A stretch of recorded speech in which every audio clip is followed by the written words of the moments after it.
Hello everyone, my name is Moonrain and welcome to my channel. Today I wanted to do a VR to the mass market must-have tarot decks tag for readers from Mundane Tarot. She's a teacher, a collector, and a creator, and just a wonderful person. I'll link her channel as well as the link to her original video below. I wanted to make this video slightly different by not picking tarot decks and instead focusing on the language of different types of oracle systems out in the market, specifically mass market. For me, what makes non-tarot systems so fascinating is that each one has its own language, its own logic. They're not just different decks. They each organize their own system or ecosystem in a different way. So the kind of answer you'll get changes depending on the system that you're going to use. All right, so let's start.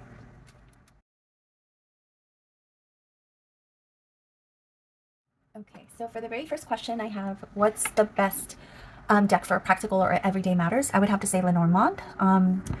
This particular one is a mass market version. This is the Bluebird Lenormand. And it does come with a little guidebook here if you want to take a look at it. It doesn't give a lot of information on each card, as you can see. It's just 1 or 2 sentences per each card. Now, the reason why I feel that the Lenormand is the best system when it comes to practical or everyday matters, it's because it deals with what's actually happening at the moment. It maps out the situation for you. What is unique about its language, it shows you communication, and I'll give you an example in regards to communication. This is a card about communication.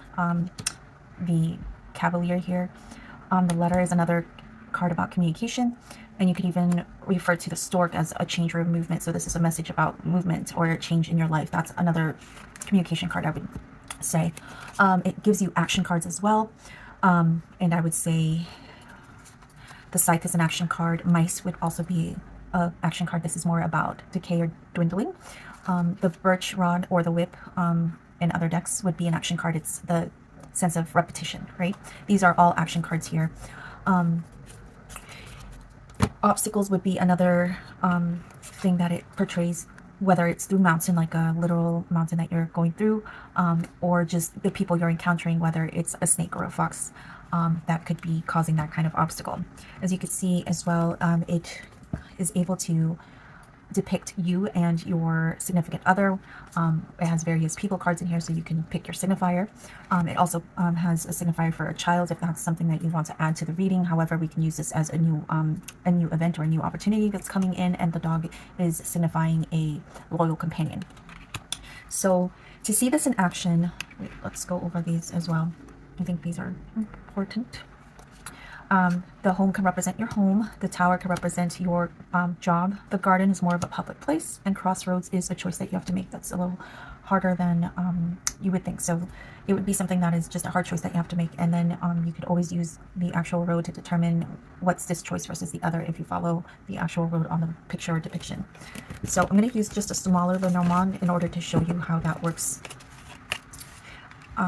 The only tip I would have is to make sure that you buy a deck which shows more of a profile on your signifier, so it's easier to understand the dynamic between the two people. As you can see here, they're looking at each other, so it's a little easier to read it that way. And I'll explain the reason why in just a minute and what that looks like when you do a grand tableau.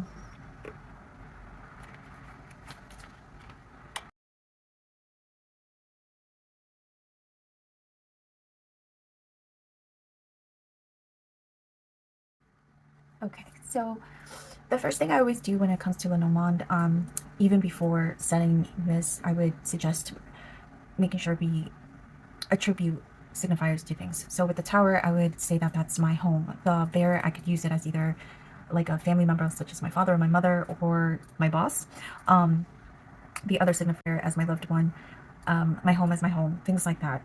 The moon can be as a hobby, or you could use it as something that's kind of hidden or something to that effect.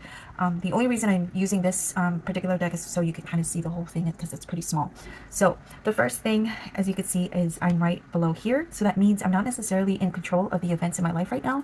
Had this been at a higher position where this female would be up here, the signifier, that means I'm kind of have everything under control. I'm kind of looking down and just making my plans and moving forward in that sense. So because I'm down here, I could see that everything up here is causing me stress. That includes the very first line, which shows me that I'm trying to make a choice between work, this is in regards to work, versus something to do about a message that a friend gave me recently.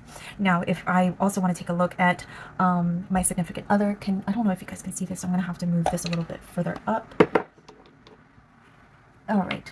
So as you can see here, we have the three bottom ones where I have my significant other. My significant other is facing me, I'm facing them. So this is a very positive attribute here. It basically means we're kind of in sync, as opposed to us looking back to each other. It means that maybe we're not seeing eye to eye, we're kind of distant, we're not connecting at the moment. So that's how you can see that particular union there. So back to the Lenormand reading. So when you're looking at, just if you were to look at the work aspect, I would look at this particular part here. I could also look at the house that this particular card has landed on. So it would be the 3rd, 4th, 5th, 6th, and 7th card. I'm trying to remember what the 7th card is, but I can't at this time.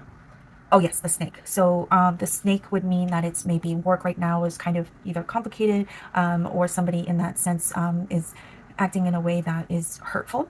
So maybe that is why there's like a reason why I'm trying to make a choice in regards to this particular job.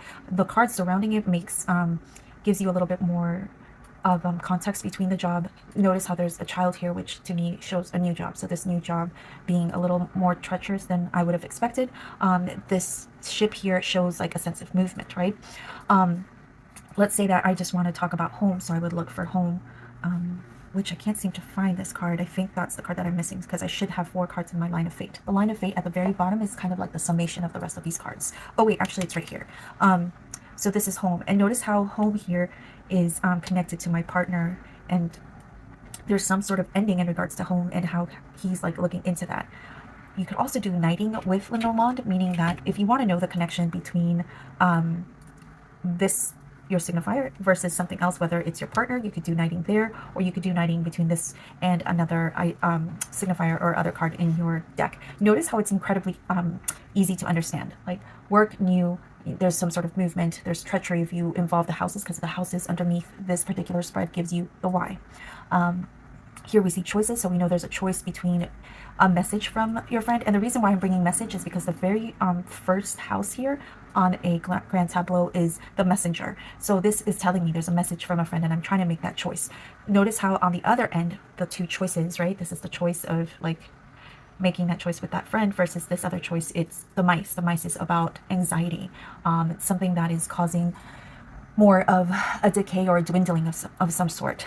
Unfortunately, it's next to an offer. So this offer that I have, which is the other choice, is kind of dwindling or going away. So you can see all of that. The key here gives you a solution to a particular question that you may have, and you can always use direction with Lenormand. And you can see at the very bottom, this would be the solution. So the fox in this case is more of an adjective that we can use in this particular spread, which to me is somebody who acts in a way that's selfish, not necessarily directed in a negative way as like the serpent, however, in a way that doesn't necessarily account for others' feelings or other livelihoods. They're just basically saying, I'm doing this for survival, I'm doing this for myself or others. So in this case, it's kind of saying, make sure to take care of yourself and not necessarily put others first. It's about you putting yourself first. If this was a love reading, obviously the first thing I would look for is the signifier, the other person, the commitment card, which is the ring, to see where it lands in relation to the person. Also the heart, which shows you like how far is it from the other person. Is it looking towards the other person or behind the person? Is it far or is it near? With Lenormand, you always want to make sure to account for how close or how far things are, because with the tree, while it could mean about roots and family, it also means health. The closer it is to you, the closer it might mean bad health, and the further away it means good health. But that really depends on what kind of system you're using. So I don't want to overwhelm you guys. I know that's a lot of information, but what I'm trying to just relay here is the fact that you have the tower, which can talk to you about the career. The fish can talk to you about money. The bear can talk to you about your boss if you're doing a career type of reading. The heart can talk to you about love, as well as the ring, which is commitment. Had this been a reading about career, the ring would be more about a contract. And that would bring the anchor as a positive thing, because then it would say that you've kind of landed that contract and now you're part of the team because it's putting roots down, right? Again, if it was a love reading or anything, I would definitely look at the of your loved one if that's who you are attributing to the other person. Other Lenormand decks bring in other signifiers that you can bring in, that you can, you know, place other people in if you would like. And of course your home, if you would like to look at that. Very practical readings. This is not more, it's not a psychological or shadow work type of deck. This is very much like, this is going to happen at work. This is happening in love. This is what's happening at home. You might be traveling. It's very direct, and you can always gather the why through inferring what the other cards are saying, because now they're being used as adjectives. Such as, like, let's look at the birds here, which is very much like anxious, chatter, gossip, things of that nature. And that could relate to either the mountain here or the sun, or in regards to the journey, or even the stars below. So you would take a look at that. Of course, it's bringing in all different life aspects, whether it's your home, your work, your love, or things of that nature. Incredibly practical, very easy to do. I would suggest, when you're doing a very simple spread, to do a minimum of 2 to 3 cards, never one, because just one just says like fish, which is money, so it doesn't give you a lot of information in regards to that. So this is why this is my number one pick in regards to practical readings. All right, let's move on to the second question.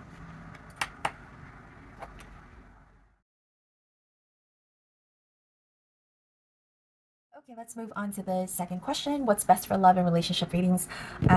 This one, no doubt, I would have to go with Sibilla. This one in particular, I found on Amazon many, many years ago. I can't remember the name of it now. But the one I'm using most recently is the newer version of Sibilla. It has these backs. I don't remember the name of this particular oracle deck, other than the fact that it's a Sibilla type of deck. I will put the name of the oracle and the link below on the description. And unfortunately, I've been using it so often, I don't know how, but I am missing quite a few cards. I think I'm missing like 10 cards. I'm gonna have to buy another deck of these in the near future. But the reason why Sibilla is one of the best systems for love reading is because it already speaks the language of relationships, and everything that goes along with it. It gives you emotions. So let's see here. It gives you sighs and pride, hope, merriment, sorrow, loyalty, levity, constancy, melancholy, and thoughts, and even more. It's just that I'm missing quite a few. It also gives you like dynamics, whether you're reuniting or separating. It gives you cards about deception. It gives you different roles here that you could look at, like there's lady, there's lover, there's rival, there's thief, young woman, merchant, scholar, gentleman, enemy, soldier, friend, right? Old lady, maid, doctor, priest, madman. It also gives you real life events. So here are other cards that you could look into, like marriage, conversation, reunion, comforting surprise.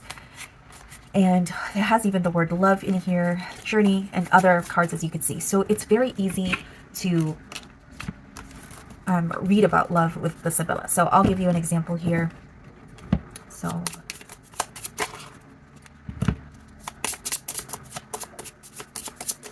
just with 3 cards, right? So, okay.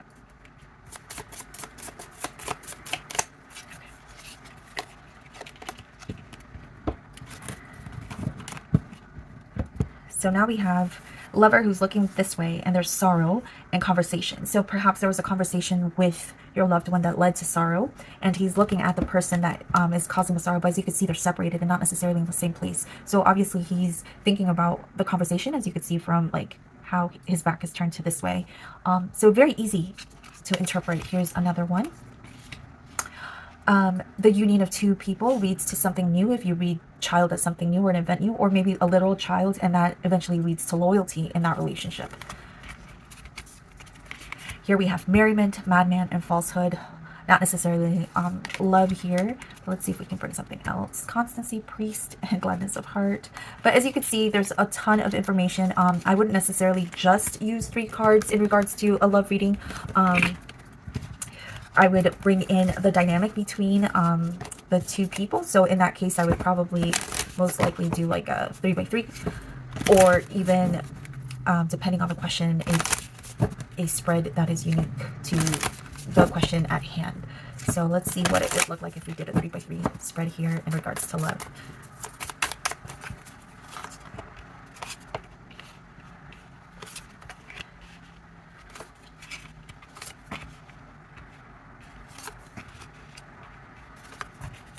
Okay, so right away we could see that there's definitely talks about a third party involved in this relationship.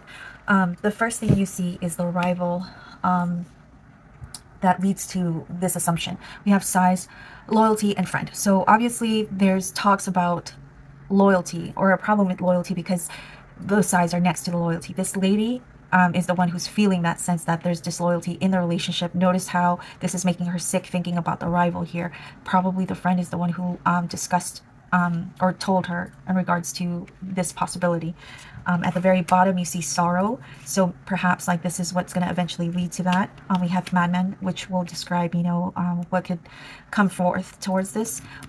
Usually with a 3x3, we use the edges kind of containing the situation, the center, what's leading all of this. And then we move from the past, present, and the future.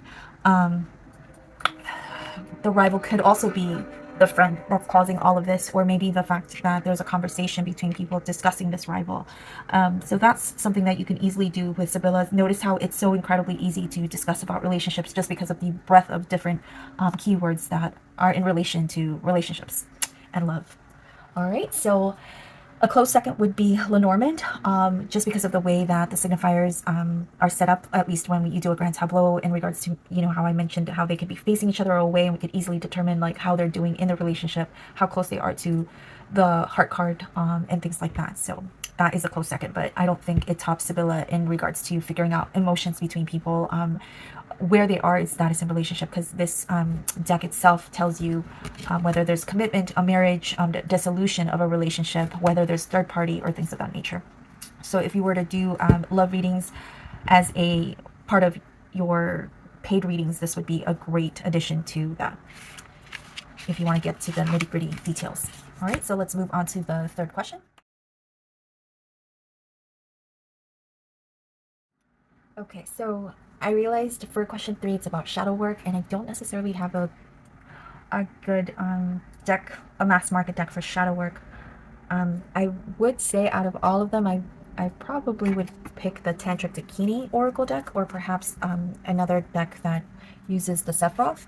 However, I haven't finished working with the guidebook regarding this deck, so I don't necessarily want to recommend it just yet, but it is a very lovely deck to work with. All right, so for best for career and life path readings, I would have to go with, for career readings specifically, I would go with Kipper. This particular deck is by Tony Poole. I don't think I have the guidebook on me right now. However, the reason why Kipper is really good at showing work is because it gives you a lot of cards or language regarding the work environment. So let's start. It has a card specifically for work, which is a little different from Lenormand. Lenormand, the tower could be the place at work. The moon card could be about hobby. There's different cards that can be used for work, and not everybody is accordance with what could be attributed to work. But this Kipper, or Kipper in general, has a work card, so you don't necessarily have to fiddle around what is the best card for a side job or side hustle, what is work or what's not work. So let's start with the signifiers. It also has signifiers here, so you can put yourself in one of these cards. And I would say rich gent or rich girl, or good gent or good girl can be the cards that could be attributed as your employer if you are working under someone. Now, the other cards that I feel would work well with a career reading or a work reading would be high honors, which would be talking about recognition at work. A gift could be a bonus. Theft could be in regards to somebody stealing your work or ideas. His thoughts could be somebody that you are trying to understand, like what's their motive in regards to work or something to that nature, whether it's a coworker or a boss. What's great about Kipper is the fact that it has directionality. So therefore, if you're looking at the person here, you could, and if you had a, and if it was in a spread like this, am I showing this well? I do apologize for the glare here. The cards that are in here can, as you're looking at this direction of his head, you would understand what his thoughts are. So his thoughts are expectations in regards to you, right? Like, what are the expectations here? Perhaps it's about generating more money. Here we have letters, so that can talk about communication in regards to work. And even though like there's expectations here, it looks like this person could be false. So this can also give you a good sense of information in regards to the person who you're dealing with. Change could be just a change in jobs. Long way could be a goal that you're pursuing, but it's going to take a long time to get there, and it is a positive result. Same with Hope Greatwater, which is the best card you can get in Kipper. I think we went over all of these. Great fortune, money, sad news. Let's see here. What's other good cards that you can get here? Prison could be just not feeling necessarily free, but it also could mean it's a positive card if you were to ask in regards to like whether you're going to get the job interview, because it's kind of like the anchor card in Lenormand, which means like you're stuck here. This is it. Like it's done and over with. So as you can see, it has a lot of cards that you can use in order to work with career because of just the natural language that it has. While it's similar to Lenormand, it has different keywords. It's very situational in regards to that, as opposed to Lenormand, which works in different life aspects. This one I feel is a little bit more closer to career type of cards or keywords. Now for life path readings, I would go with archetype cards, and just give me 1 second while I grab that.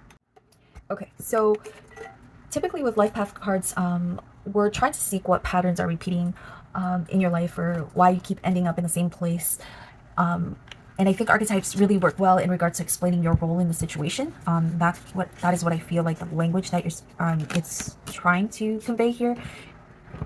When it comes to archetype cards, I've worked mostly now with the Caroline Miss cards, and I think those are the best ones in regards to like for beginners. The reason why is because it has a keyword and a clear description of why you're in that particular role or embodying that particular role or archetype. This card here or deck, the Wild Unknown Pocket Archetypes, is a little bit harder to read as a beginner. It does have a little guidebook here, and it's a little harder to read the left hand side as opposed to just the text descriptions here. However, I think this would go great for life path readings, but I do suggest adding something else to give you a little bit more context, because this is just going to simply give you the archetype. You could just simply ask like, why do I keep doing this, and get this answer, but maybe you would need more in regards to where is this occurring mostly in your life, and an action card, or what can I do, or maybe you can use another card here to give you an archetype that maybe will help you embody that particular solution. All right, so let's move on to question number 5.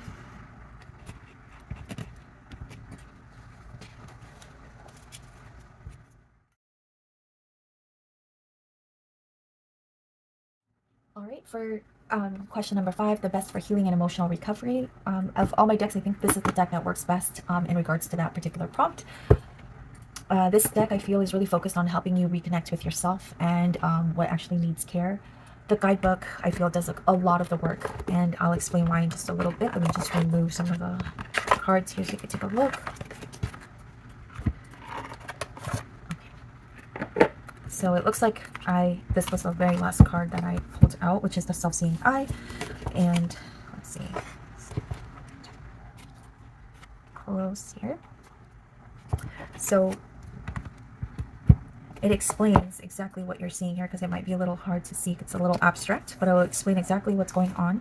It gives you notes in regards to this particular little blurb that it gives you, and the symbology in regards to this particular prompt. So if I recall correctly, this was like a shrimp or something of that effect, and feeling pressure behind your eyes where you only feel relief if your eyes would pop out of the sockets. And once you do have the eyes pop out of the sockets, the eyes, and it mentioned that as a good thing, because the eyes are able to see you yourself in a different perspective. And the reason why this card came up for me, it says, is because I'm losing a sense of self.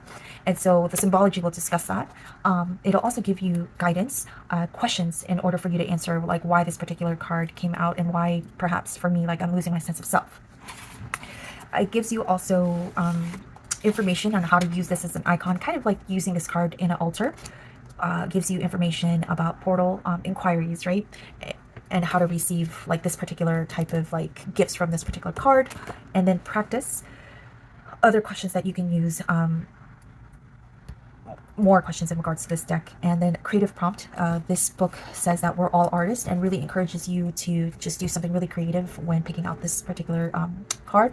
And then one of the other aspects is the ecological connection and just connecting with earth. So I think like in regards to healing, what's great about this particular deck is because it forces you to kind of step out from your daily routine, forces you to be a little bit more creative every day, connecting with earth. And I think just doing all these things and just taking time to slow down and answer these questions will force you, I think, to be more connected with yourself, with earth, and just, I think those things will force you to just heal a little bit more than what we naturally do, right? Like, I think what we do in order to heal is just eat a snack and relax and watch television. But this, on the other hand, forces you to become part of the universe, be part of the earth. So I think for me, when it comes to healing and emotional recovery, the Kanzi G Oracle is the best deck here.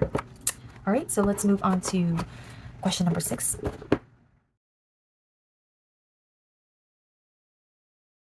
So for question number 6, what is the best decision-making type of deck? I might be cheating here. But the decision-making system that I think would be the best would be geomancy, and all you need is dice, a piece of paper, and a pen or a pencil. I think just because of the fact that it's dice, it's very accessible, so it kind of counts as a mass market type of divination system. And all you need to do is just cast a shield chart. Now, the shield chart is this particular diagram that you're seeing here, and each little box represents a house, kind of like astrological houses. I'm trying to find my astrological house, but I'm only seeing one that doesn't have keywords, which doesn't really help in this particular instance. However, what you're going to do is just roll your dice and generate a figure. Once you create 4 figures from rolling the dice, which are all of these right here, these are your mothers. These are called your mothers. And these mothers lead to the generation of the rest of the chart, like your daughter, your nieces, your witnesses, and your judge. And I'll put J for judge here, witnesses, your nieces, and daughters. And here I'll put M for mothers, these 4 here. So why I think this is the perfect type of system for answering decision-based questions is because of the following. A person might come up to you and ask you in regards to whether they should take a job. And that's a loaded question. It has different aspects, different factors that you have to discuss. Now, I wouldn't necessarily want to leave that client or yourself with just a yes or a no, right? So here is what I mean why it's such a great system. Because each house is a different aspect of the question. So let's say we're using the astrological houses in the shield chart in the context of a job. So because house 2 talks about resources, to me, that talks about the income of a job. So the second house is income. Sorry, it's going to be hard to write in here, but that says income. Maybe I should just put a little $sign. Now, the next thing that I would possibly look at is the 6th house. 3, 4, 5, 6. The 6th house would be your day-to-day work. So that would be your routine. What would the day-to-day look like for you? I would also look at the 10th house, which would talk to me about your growth potential. Is this a job where, you can climb up the ladder versus something that you're just kind of stuck with because there's really no way of going up? And then the 12th house, we can talk about like hidden issues that maybe is very hard to get from just a couple of interviews. Now, moving on from there, we want to go to the witnesses. The witnesses, your left and right witnesses, talk about the internal aspects, like the energy within you and how that could affect this particular job, as well as the external aspect, the environment around you. Is this helping you move forward, or is the environment around you kind of like opposing this progress of this job? And last but not least, now we're going to talk about the judge. The judge is going to give you the final say. It's going to basically say, yeah, this is a great idea, or no, this is a bad idea. So as you can see here, even though I'm reading this in a very simplistic way in regards to how geomancy works, it gives you a lot of information because you're looking at each part of the situation instead of just getting a very generalized yes or no, yeah, you might like it. Because now we're talking about, in regards to job, yes, there's a good sense of income coming in. The contract is really great. Your day-to-day routine, it's, doing well. You do have growth potential. There's no really anything hidden in regards to this particular job. It's pretty much like very forthcoming. So, and then we could look at the judge and it kind of ties everything together as well as the witnesses. So again, this is a really great way to discuss, this is the contract here, this particular type of like decision-based questions with geomancy. All right, so let's go on to question number 7.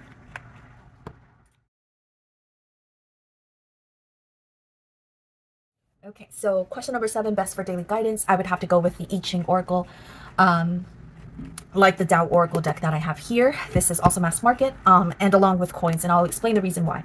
What I like about this is you're not just pulling a message for the day. You're going to get a situation, and because of the result, the other hexagram that you're going to create, and this will make sense once I'm done explaining this part, but you're going to see your day, like just kind of like the generalized day, as well as how it's going to shift or progress throughout the day. So you're getting information for the full day or as the day goes on. So let's start. The I Ching is a divination or an oracle that uses hexagrams. A hexagram is a figure of 6 lines. Now, the hexagram is composed of 2 trigrams. So if we have a hexagram, 1, 2, 3, 4, 5, 6. Okay, so this is considered a hexagram. It's made out of 6. And this part down here is one hexagram, or one trigram, I'm sorry. And the top part is another trigram. Now, these trigrams are explained in this particular chart in the very beginning of this deck. Let's see. There we go. As you can see here, the very first top trigram that I did was the gentle wood or wind trigram, and the trigram below that is the clinging fire, the fire trigram.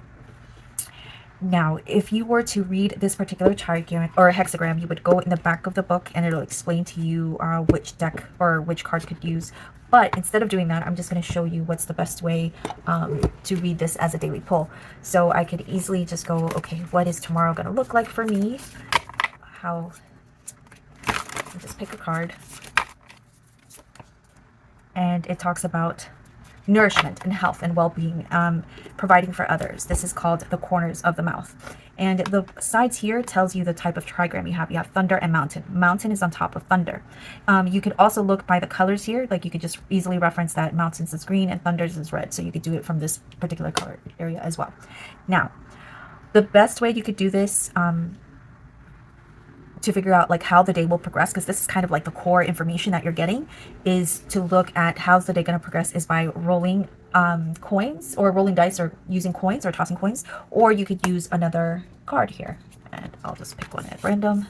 And here we have a gathering together. Oh, that's so funny because we're going to see family tomorrow. Oh. Okay, so now from what you're seeing here is what we need to compare the lines, the changing lines, right? This is why the book is also referred to as the Book of Changes. See how we have a broken line versus a not disconnected or a straight line here, and we move on. So the very bottom line has changed. So the first line has changed. The second is still the same. The third line has not. The fourth line has changed. The fifth line has changed. And the sixth line has changed. Now each line represents something. So the very first line you could say is how the day starts. The second line is about how you're interacting with others. The third is more about friction, right? Or things are getting off track. The fourth line is where you need to kind of adjust. So there's a change in adjustment here. And then, so as you can see here, the first line, also how the day starts, that means like, it's not necessarily going to be a ho-hum day. Like things are going to happen, like events are happening. The fourth about what you need to adjust is also being affected here. The fifth line, the best way to handle this, and the sixth line, the outcome also has changed. So once you find this particular card in the book, number 27,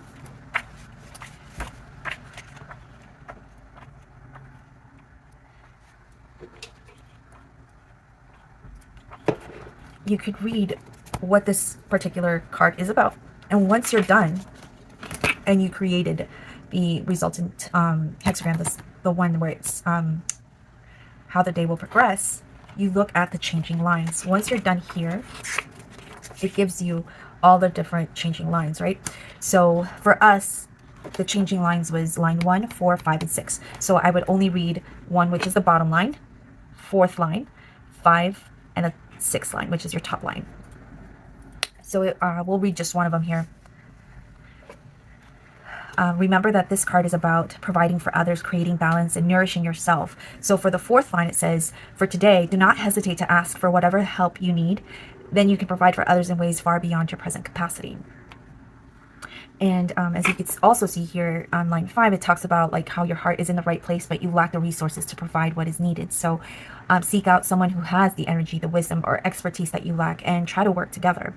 So you can see here how like this particular deck really provides a very well-rounded type of answer in regards of like what today will bring, what I need to do in order to get a better use of the day.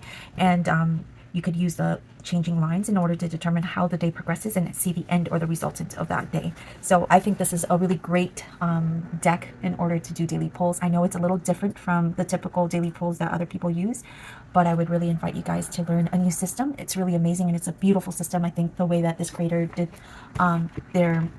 their deck is just really well thought out.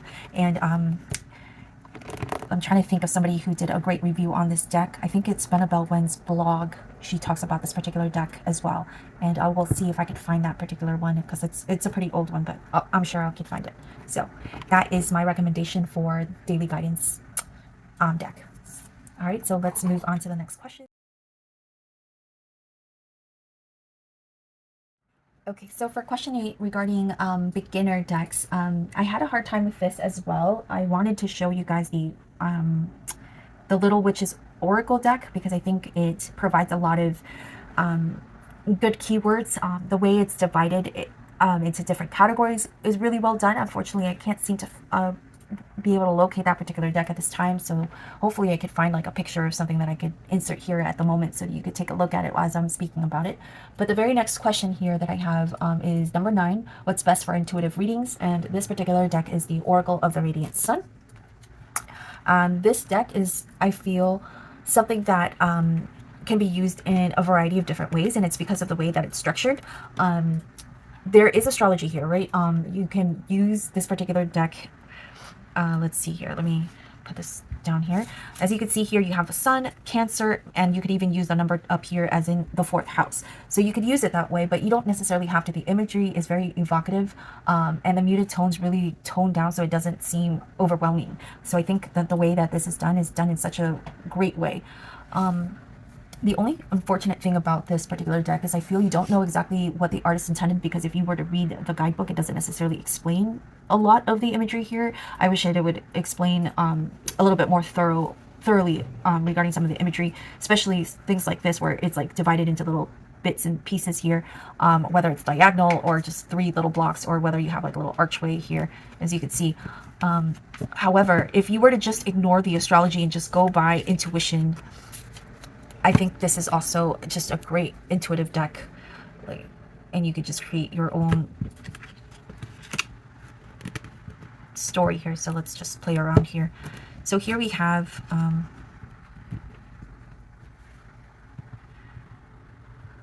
that sense of status here. As you can see, they're facing this way, and you're moving away from that, right? Like being impulsive and not necessarily thinking straight, not thinking about how this might affect family or others. And even though you're being impulsive and straying away from what is right or status quo, you could see that it is going to bring you good luck.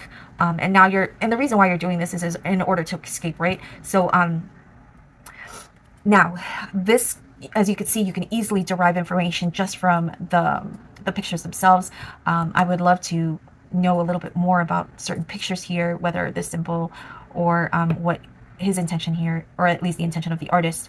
But if you are brave enough, you can go ahead and do the astrology here and get more information in regards to what these particular cards are. But you don't have to. That's why I feel like this card, or this deck, can be used in a multitude of ways. When I first started with this particular deck, I was using it more as a horary astrology deck, which I really love. So like I said before, just the astrology here adds a lot more layers, but you can easily use this as an intuitive deck. It's very flexible. It's diverse.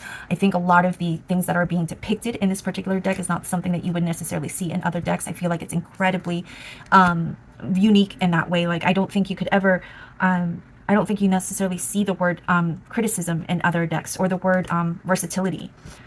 Perhaps control or fortune, but what about like bluff or quarrel or negotiation? There's just so many different things in here that I don't necessarily feel like you would see in other decks, and that is why this deck is not just a good intuitive deck, but it's just a good deck to have in general, just because I feel like it depicts things that you wouldn't necessarily see in other decks, and you would have a good deck that provides these kind of keywords or language.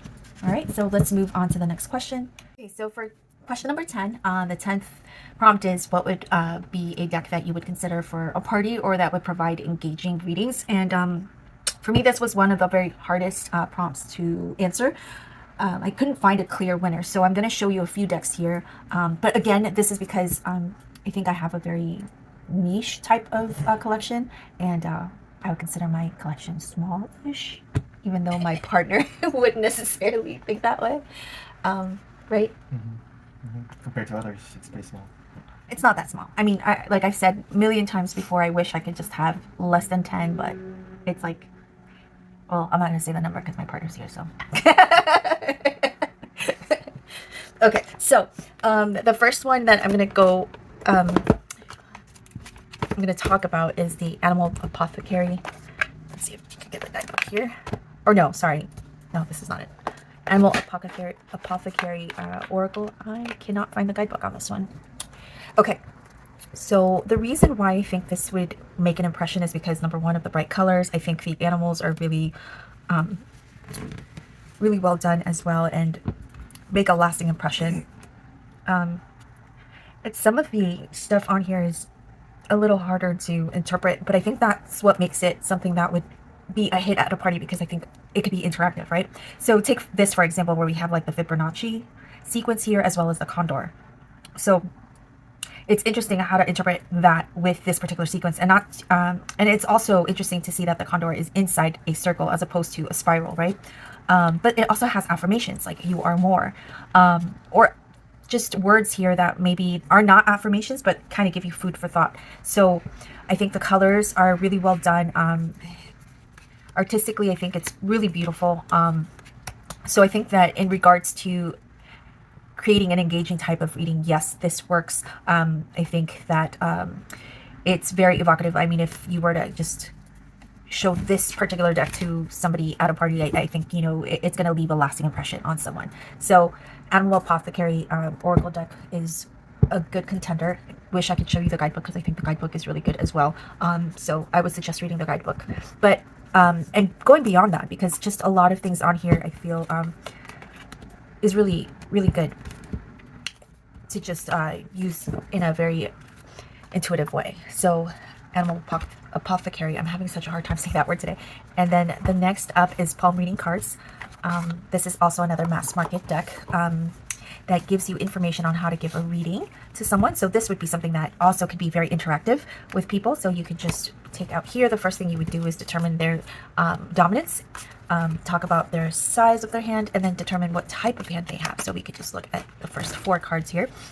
And then from here, you can give them the different types of attributes to that particular hand, whether, I think I have a water hand, which is funny because I am a Pisces. So then if I was doing a reading on somebody that has kind of my hand, then I would say that this person is sensitive and gentle, soft-spoken, empathetic, dreamy, creative, refined, imaginative, intuitive, and very introverted. Do you feel like I'm like that? Introverted? Yeah. Outside.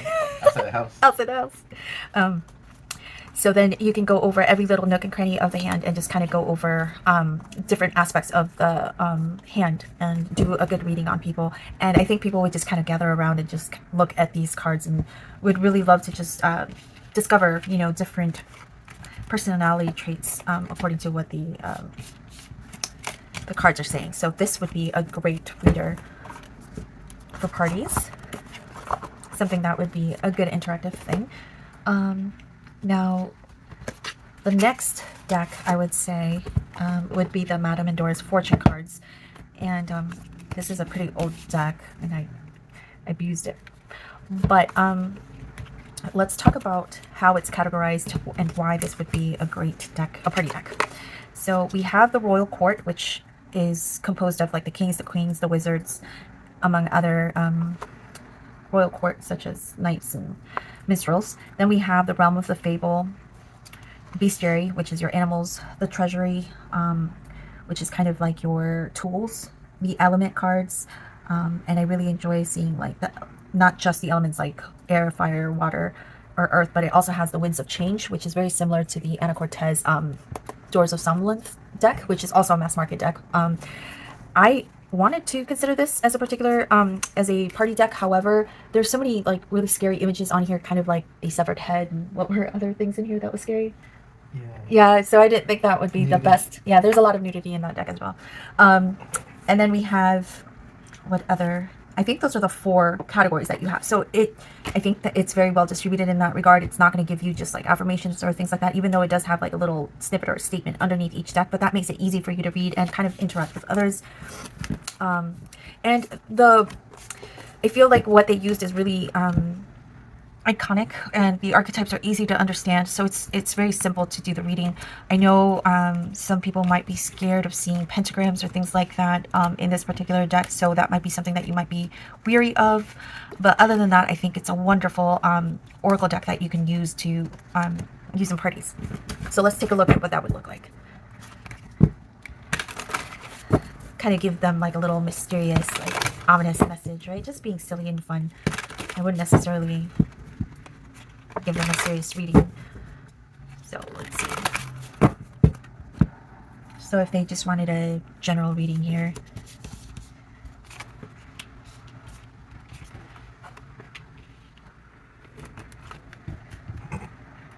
So even though you're trying to work at something in particular, it looks like fate has stopped you from progressing forward, and it's more of a time issue. And it looks, and I'm reading it from right to left just because of this person and how they're looking. And towards the end, that even though this is not the path that you're allowed to go to, I wouldn't use the word allowed, but this is saying like you're still safe. So even though it doesn't look like you're going to be able to progress forward in this particular situation, you're still going to have a positive outcome. So this is something that you could easily just discuss or read to somebody at a party and just make a lasting impression. I'm going to just show you some of the cards in here. There's Medusa here, Chalice, here's the Winds of Change we were talking about, or Sphinx. The Queen here is representing love and prosperity. Then we have the Minstrel, which talks about letting your intentions known. So very easy to read, and I think would be a great conversation starter at a party. So that is the Madame Mendora's Fortune cards. Again, it's an old deck. It's still available and it's very cheap. The only problem with this particular deck, I feel like, is the quality. I'm not sure how long it will last. It's taking quite a beating for me, but it doesn't look so bad. Just the edging. And okay, so this may or may not be a good idea, but if you were at a party in a little corner, what about reading The Beloved Dead? Maybe that would be another contender here for a party deck. Maybe it would be a good hit. So that would be the 4 decks that I was contemplating or am contemplating in regards to the 10th prompt. So I haven't picked a particular deck, but those were the 4. So let's move on to question number 11. Okay, so for question number 11, we have the Green Witch's Oracle deck. And this is by Erin Murphy Hiscock, author of The Green Witch, and it's illustrated by Sarah Richard. So for someone who's intimidated by tarot or wants something softer, I would say this is the deck. It has not only what it's depicting, whether it's winter, but it also has keywords at the very bottom. It's not necessarily a dark deck, but it's not too soft either. And I think that the keywords are just a starting point or a jumping off point when it comes to reading. And but I think it works really great when it comes to getting a very in-depth and nuanced reading. I wouldn't necessarily use this as a deck to cap off tarot. Because if you were to use just a word here, mint, that gives you the word abundance, I don't think necessarily it would provide much information in regards to adding nuance to a tarot reading. However, as a cap off is what I'm referring to. But you can definitely use this in a spread. I think the last time I used this on my channel was to do a fall spread. It was like a pyramid spread, if I'm not mistaken. But you could easily use this as just an everyday practical type of oracle deck to answer specific questions. So let's see here.